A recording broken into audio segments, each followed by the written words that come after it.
La conférence de presse donc de la présidente de la commission et des deux rapporteurs dans l'affaire Betaram. Les établissements scolaires et prévient ces violences pour qu'il n'y ait plus de ce type de violence dans les établissements scolaires publics et privés. Troisième point d'étape, avec hier soir l'audition de notre Premier ministre François Bayrou. Audition longue, mais audition importante.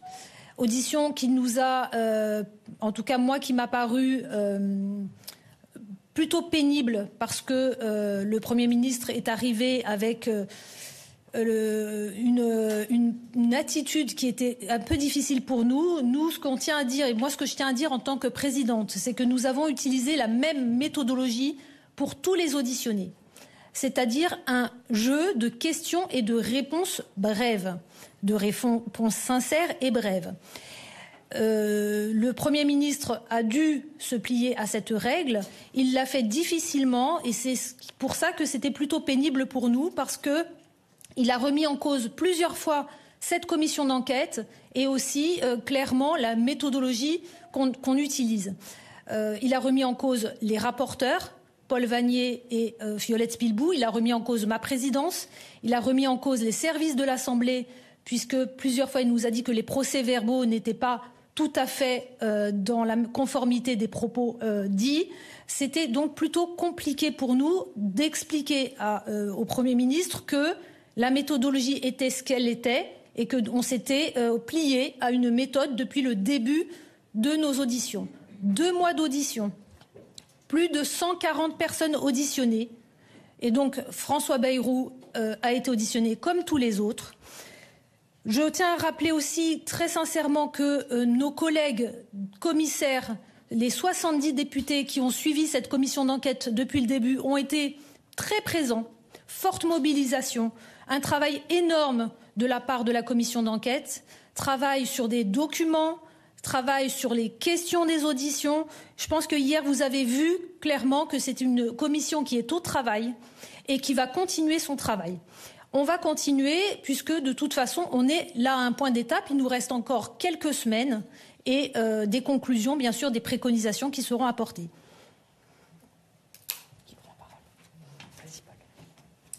Merci Madame la Présidente et d'avoir rappelé les conditions dans lesquelles nous avons conduit cette audition. Une audition bien sûr exceptionnelle, très attendue, mais une audition comme les autres que nous avons construite sur la base des documents que nous avons saisis lors de nos contrôles sur place et sur pièce, sur la base aussi des témoignages présentés sous serment devant notre commission d'enquête. Et quelques heures après la fin de ce très long échange avec le Premier ministre, quelques premières conclusions ou appréciations en ma qualité de co-rapporteur. Elle me paraît très importante, cette audition, car elle permet de confirmer que le Premier ministre, à plusieurs reprises, ici à l'Assemblée nationale, à Pau, devant les victimes de Betaram, a menti. Il a menti et il le reconnaît en faisant devant la commission d'enquête varier très profondément, très notablement sa version de toute une série de faits, de sa connaissance des faits de violence physique et sexuelle à Betaram qu'il reconnaît désormais, à la question de son rapport au juge Mirande, par exemple. Il nous informe aussi, le Premier ministre, de la façon dont il a agi lorsqu'il était ministre de l'Éducation nationale, lorsqu'il commande en 1996 un rapport d'inspection très important sur Betaram.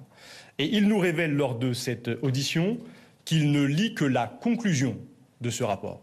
Une conclusion qui tient en 5 lignes, un rapport qui fait 3 pages, un rapport dont le contenu détaille des châtiments corporels, des violences, des infractions nombreuses à la législation, mais puisqu'il n'en prend pas, nous dit-il, connaissance, il ne fera rien, le Premier ministre, alors ministre de l'Éducation nationale, de ce rapport. Et je veux insister sur la responsabilité politique de cette lecture très partielle de ce rapport d'inspection, car si le Premier ministre avait traité avec suffisamment d'attention ce rapport, il aurait, je ne peux que l'imaginer, pris des mesures à la hauteur de la gravité des éléments qu'il contient et ainsi protégé la vie de centaines d'enfants, enfants qui n'ont donc pas été protégés et exposés à la violence criminelle, de pédocriminels dans cet établissement pendant des années encore.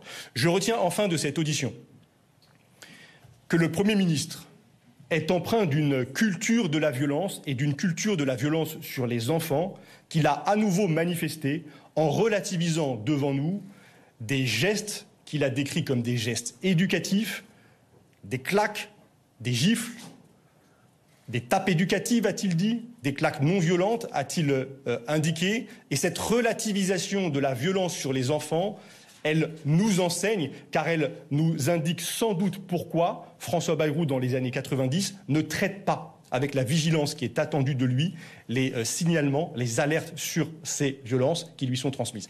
Cette question est fondamentale, car il y a un continuum dans les violences. Hélène Perlan nous enseigne, nous alerte sur ces violences physiques qui sont là pour sidérer et pour cacher les violences sexuelles. Voilà pourquoi il faut agir tout de suite, dès la première violence, même celle qui apparaît la plus minime, parce que ses conséquences peuvent être gravissimes. Et vous dire que lorsque François Bayrou s'est attaqué à la seule qui ne s'est pas trompée à Bétharram, Françoise Gulung, qui dès 1995 alerte de toutes ses forces, par courrier, oralement, sur les violences dont elle est témoin, lorsqu'il s'en prend à elle, lorsqu'il la calomnie, lorsqu'il la décrit comme folle, faisant là la manifestation d'un sexisme ordinaire, tristement ordinaire, car ce sont toujours les femmes qui sont ainsi visées, et dans cette circonstance, toujours les femmes, à Riaumont, à Bétharram, à Châlons-en-Champagne, qui lancent l'alerte.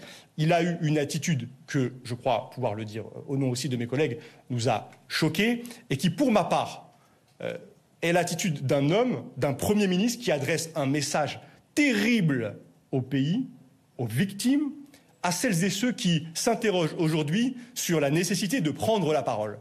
En s'attaquant à la lanceuse d'alerte comme il l'a fait, François Bayrou entretient l'omerta et tente d'intimider celles et ceux qui voudraient dénoncer des violences. Cela me paraît inacceptable, cela me paraît extrêmement grave. Je termine en vous disant que je suis pour ma part déterminé à poursuivre, de la même façon que nous avons travaillé depuis 2 mois maintenant, nos auditions. Nous avons 3 ministres qui sont attendus devant notre commission d'enquête aujourd'hui. Je veux dire que c'est une responsabilité d'être co-rapporteur d'une commission d'enquête parlementaire comme celle-là. Je l'assume entièrement. Et ni l'outrance, ni la violence, ni les agressions du Premier ministre ne me feront renoncer à ma tâche. Je n'ai qu'un but, empêcher d'autres Bétharram, identifier des dysfonctionnements dans les mécanismes de contrôle par l'État des phénomènes de violence et protéger tous les enfants de notre pays. C'est le but de tous les membres de notre commission d'enquête parlementaire. Merci. Alors, protéger tous les enfants de notre pays, c'est la mission et l'objectif de notre commission d'enquête parlementaire. Par ces mots, oui, je peux rejoindre Paul Vannier, mon co-rapporteur, et bien sûr, ces mots résonnent aussi pour notre présidente de commission, Fathia Kelwa-Hachi. Nous sommes un trio d'une commission d'enquête avec 70 députés extrêmement investis. Nous travaillons et nous poursuivons le travail de façon unie au service des victimes. Et je crois que c'est à elles qu'il faut adresser le message aujourd'hui, même si nous ne tirons pas les mêmes conclusions avec Paul Vannier de cette audition de François Bayrou. Je le rappelle, cette audition de François Bayrou, c'est une étape. C'est une étape plus tendue que les autres, c'est vrai. Mais c'est une étape qui était nécessaire et qui se poursuit avec des étapes d'autres ministres qui seront auditionnés, peut-être d'autres visites sur place et d'un rapport qui sera riche des préconisations, des milliers de documents que nous avons collectés et des plus de 140 auditions que nous avons menées. Alors moi, ce que je retiens de l'audition de François Bayrou, c'est une défense extrêmement vigoureuse, offensive, d'un homme d'abord, d'un homme politique qui a été attaqué depuis des mois dans son honneur, dans son intégrité, par mon collègue Paul Vannier, et nous en discutons sereinement, ça peut surprendre, mais nous en discutons, nous n'avons pas le même point de vue, et une défense qu'il a souhaité longue, détaillée. Nous avons eu une audition de 5h30 qui lui a permis de répondre à toutes les questions et je constate qu'il ne s'est pas dérobé. Il est resté 5h30 avec la commission d'enquête, les 2 co-rapporteurs, la présidente, et en répondant aux questions de tous les groupes politiques de l'Assemblée.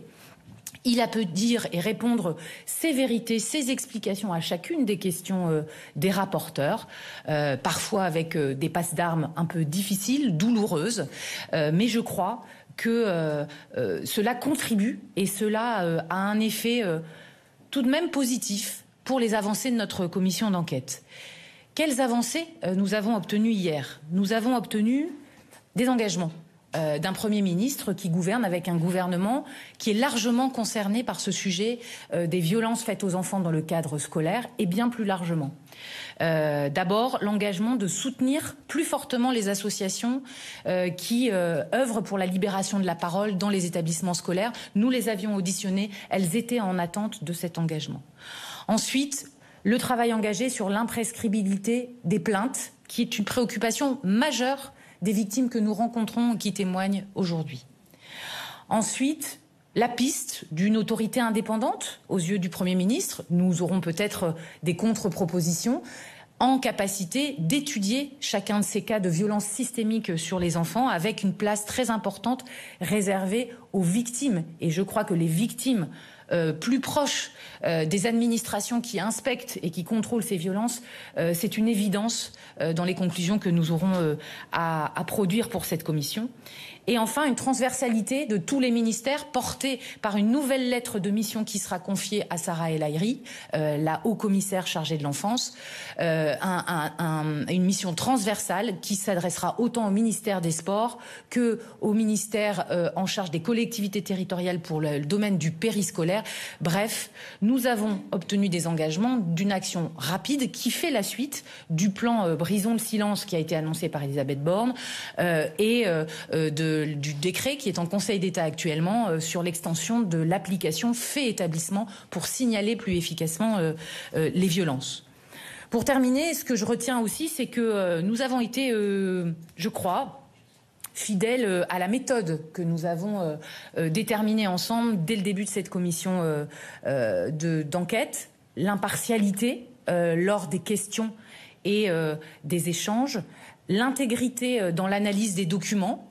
Et je crois en pouvant dire que j'appartiens au bloc central, que tout au long de ces auditions, j'ai gardé mon intégrité, mon indépendance, tout en étant juste dans les appréciations que je porte sur chacun des dossiers. Nous avons des styles différents, nous avons des objectifs différents. Je peux regretter que cette audition se soit transformée en duel entre le Premier ministre et Paul Vannier. C'est un peu lié à ces déclarations avant la commission d'enquête. C'est aussi lié à la façon dont le Premier ministre a abordé de façon assumée cette audition.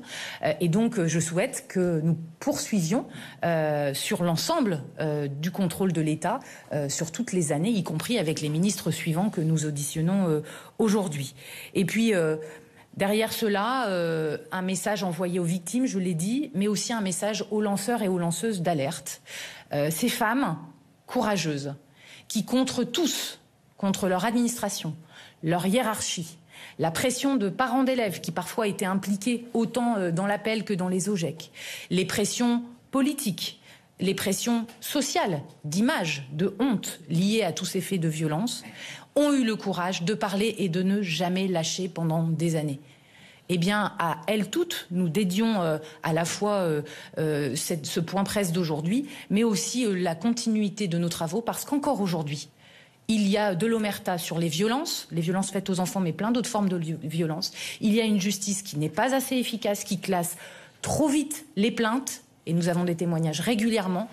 Et casser cette omerta, il faut du courage pour le faire. Et je pense que c'est aussi le message que tous les trois, nous souhaitons passer à ceux qui lancent les alertes auprès de nos administrations notamment et auprès de la presse qui a un rôle à jouer.